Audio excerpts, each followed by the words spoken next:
Carl Jung, um dos psicólogos mais influentes do século XX, acreditava que a verdadeira jornada da vida não começa em sua juventude, mas muito depois, em um momento que muitos consideram a metade do caminho. Para ele, nossas primeiras décadas não são a história principal, mas uma preparação cuidadosa é essencial para o que está por vir. Ele afirmava de forma marcante: a vida realmente começa aos 40. Até lá, você está apenas fazendo pesquisas.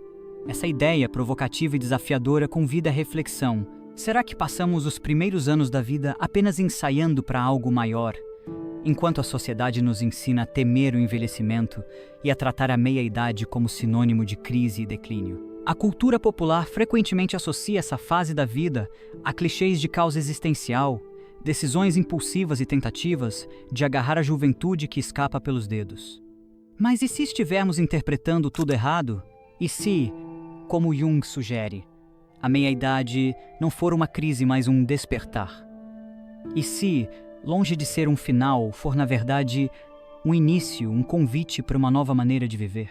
Para compreender essa perspectiva, é necessário olhar para os primeiros 40 anos não como o ápice, mas como um período de aprendizado, um terreno fértil onde plantamos as sementes da maturidade.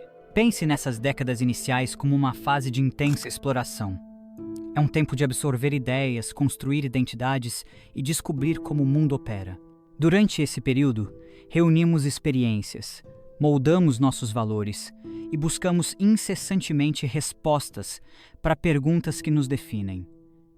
Quem sou eu? O que devo fazer com minha vida? O que vai me fazer verdadeiramente feliz? No entanto, mesmo quando encontramos respostas, elas frequentemente parecem incompletas. É um tempo de crescimento, mas também de dúvidas, em que tentamos entender o mundo ao mesmo tempo que nos esforçamos para entender a nós mesmos. Construímos carreiras, formamos relacionamentos, criamos famílias e muitas vezes perseguimos objetivos ditados pelas expectativas externas. Sucesso profissional, reconhecimento social, estabilidade financeira. Estamos aprendendo, experimentando e inevitavelmente errando. Mas e se tudo isso, como Jung sugere em sua teoria dos arquétipos e do inconsciente coletivo, não for o propósito final, mas apenas o prelúdio?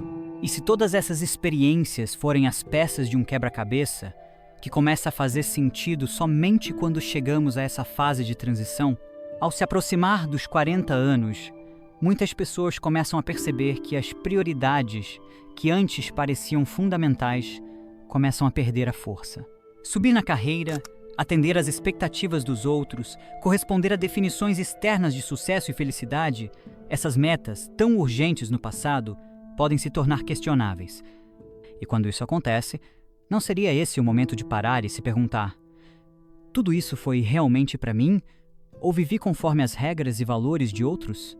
Esse momento de desconforto não é um sinal de fracasso, mas talvez o início de algo maior, uma oportunidade de reescrever sua história. Para Jung, esse despertar marca o início do processo de individuação, o caminho em direção a se tornar inteiro, a viver de forma alinhada com quem realmente somos. Essa transformação não acontece de forma repentina, mas emerge lentamente, quase como um sussurro. Pequenas dúvidas começam a surgir. Isso é tudo que a vida tem a oferecer? Estou realmente vivendo de acordo com meus próprios termos? Essas perguntas, embora inquietantes, são uma porta para um novo começo, para um recomeço mais autêntico.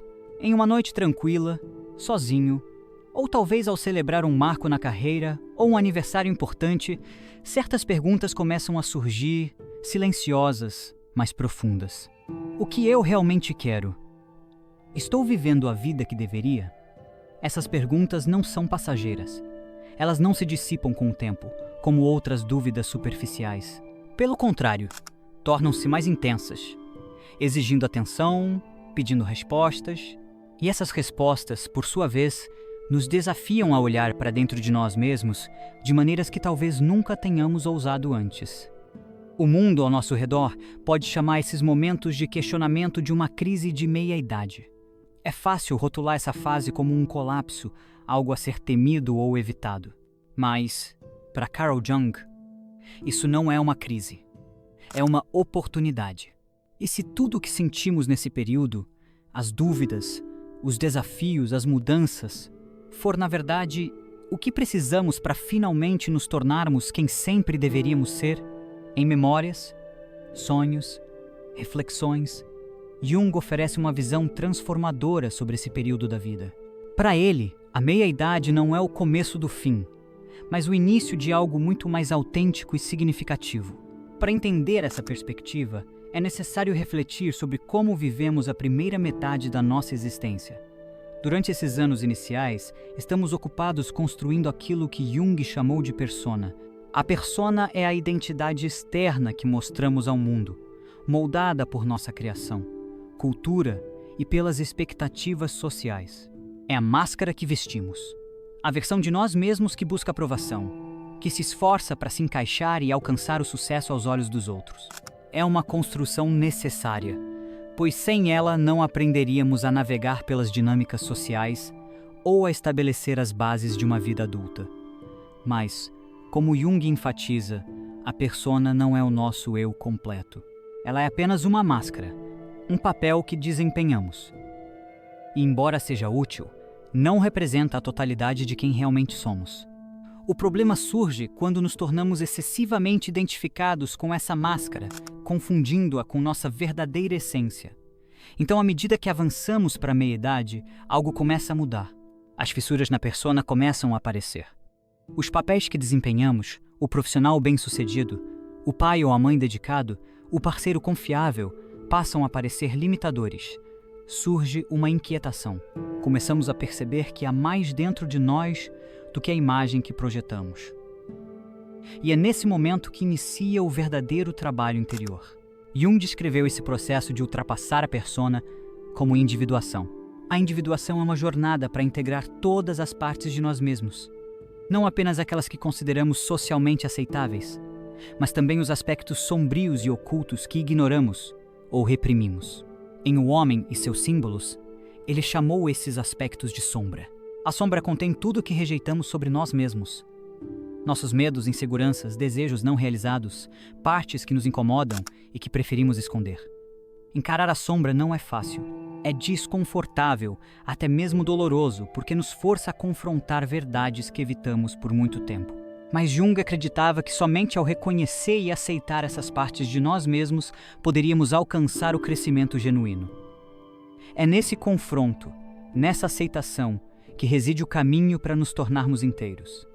Na meia-idade, o processo de individuação adquire um novo significado. As questões que surgem deixam de estar centradas em conquistas externas e passam a girar em torno do preenchimento interno. O que realmente importa para mim?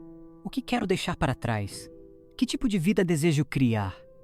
Essas perguntas, profundamente pessoais, não encontram respostas nas expectativas dos outros. Elas exigem coragem para olhar para dentro, para escutar aquela voz interior, que por tanto tempo talvez tenha sido abafada pelas demandas e ruídos do mundo ao nosso redor. Esse mergulho interno é frequentemente acompanhado por uma mudança nas prioridades. Na juventude, somos movidos pela ambição, pela competição, pela necessidade de provar nosso valor para os outros e para nós mesmos. Mas algo muda na meia-idade. O que antes parecia urgente e essencial começa a perder sua força. Começamos a buscar algo diferente, algo que vá além das realizações e validações externas. Surge uma busca por conexão, por propósito, por significado. A vida deixa de ser apenas sobre o que fazemos e passa a ser sobre quem somos. Já não se trata de demonstrar valor, mas de viver em alinhamento com aquilo que é verdadeiro para nós. Esse despertar interno tem suporte na própria biologia. Estudos científicos mostram que o cérebro também acompanha essa transformação. Pesquisas em neurociência revelam que, à medida que envelhecemos, os centros emocionais do cérebro tornam-se mais equilibrados. Ficamos menos reativos e mais reflexivos, mais aptos a regular nossas emoções e a enfrentar os desafios com calma e perspectiva. Essa maturidade emocional nos dá ferramentas para tomar decisões baseadas nos nossos valores e não nos nossos medos. Saímos do piloto automático e começamos, finalmente, a viver de maneira mais consciente, com intenção e propósito. Isso não significa, entretanto, que a meia-idade seja uma fase isenta de desafios. Pelo contrário, ela pode ser um período de grande turbulência. O processo de questionamento e redefinição de quem somos muitas vezes nos força a abrir mão de antigas identidades, relacionamentos e objetivos. Há perdas envolvidas, e essas perdas podem ser sentidas como dolorosas. Por isso, muitas pessoas experimentam essa fase como uma crise. Mas, como observa Brené Brown, o que frequentemente chamamos de crise de meia-idade é, na verdade, um desmantelamento. É um momento em que somos convidados, ou desafiados, a abandonar quem achamos que deveríamos ser e a abraçar quem realmente somos. Esse desmantelamento não é simples. Pode ser bagunçado. Pode envolver conversas difíceis, grandes mudanças na vida, ou períodos de profunda incerteza. Mas, ao mesmo tempo, é um momento de crescimento transformador. O psiquiatra Viktor Frankl, sobrevivente do Holocausto, escreveu que a principal força da vida humana é a vontade de encontrar sentido. Na meia-idade, essa vontade se torna mais urgente. Já não estamos dispostos a viver de acordo com o roteiro que alguém escreveu para nós. Queremos uma vida que tenha significado, mesmo que isso signifique enfrentar o desconforto de deixar para trás aquilo que já não nos serve. Essa jornada para encontrar sentido exige coragem. Ela nos desafia a encarar os medos, a insegurança e os questionamentos que evitamos por tanto tempo. Ela nos chama a olhar para dentro e a reescrever nossa história com autenticidade. E embora o caminho nem sempre seja fácil, é nele que encontramos a possibilidade de descobrir quem realmente somos.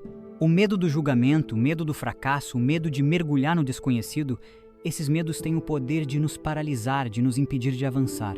Mas há algo que acontece na meia-idade, algo transformador.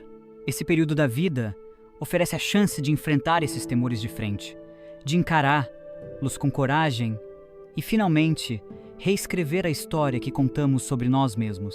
É o momento de deixar para trás tudo o que já não nos serve e de abraçar aquilo que realmente importa. Abraham Maslow, pioneiro da psicologia humanista, chamou esse processo de autorrealização, o impulso de alcançar nosso pleno potencial, de nos tornarmos a melhor versão de quem somos. Na meia-idade, esse conceito ganha uma nova profundidade. Não se trata mais de buscar o sucesso externo, mas de encontrar um preenchimento interno. É uma fase em que passamos a viver uma vida que se sinta verdadeira, autêntica e carregada de significado. Esse processo, no entanto, está longe de ser simples. Ele exige esforço, introspecção e, muitas vezes, a disposição de revisitar lugares dentro de nós que preferíamos evitar. Mas ele também é recompensador. Estudos mostram que pessoas entre os 40 e 50 anos frequentemente relatam níveis mais altos de satisfação com a vida do que aquelas na faixa dos 20 e 30. Elas sentem uma conexão mais profunda consigo mesmas e com os outros, deixam de se preocupar tanto com a opinião alheia e passam a se concentrar no que realmente traz alegria e propósito. Esse é o verdadeiro presente da meia-idade. A liberdade de viver nos próprios termos. Carl Jung acreditava que essa liberdade só é possível quando abraçamos toda a complexidade do que somos. É um processo que envolve integrar a luz e a escuridão, os sucessos e as falhas, os sonhos e as decepções. Trata-se de nos aceitarmos completamente, mesmo aquelas partes que nos esforçamos para esconder ou ignorar. Jung, em O Livro Vermelho, disse que a coisa mais aterrorizante é aceitar-se completamente. Mas ele também afirmou que essa aceitação é a mais libertadora. É justamente nesse reconhecimento, nessa integração de tudo o que somos, que encontramos a verdadeira liberdade. A meia-idade não precisa ser um momento para lamentar o que foi perdido. É, na verdade, uma oportunidade de celebrar o que foi conquistado. Sabedoria, clareza, resiliência é um ponto de virada, uma chance de construir uma vida que reflita nosso verdadeiro eu, uma vida que se sinta inteira. É um momento de parar de fazer pesquisas e, enfim, começar a viver. Nesse sentido, a meia-idade não é o começo do fim. É o início de algo muito mais profundo. É quando começamos a fazer as perguntas certas. Perguntas que nos levam para mais perto de quem realmente somos e da vida que estávamos destinados a viver. Chegar até o final deste vídeo demonstra mais do que interesse. Reflete uma mente aberta, pronta para abraçar novas perspectivas e questionar convenções. Se este vídeo trouxe valor para você, curta, compartilhe e deixe suas reflexões nos comentários. Vamos continuar desvendando juntos os segredos do universo. Até o próximo vídeo.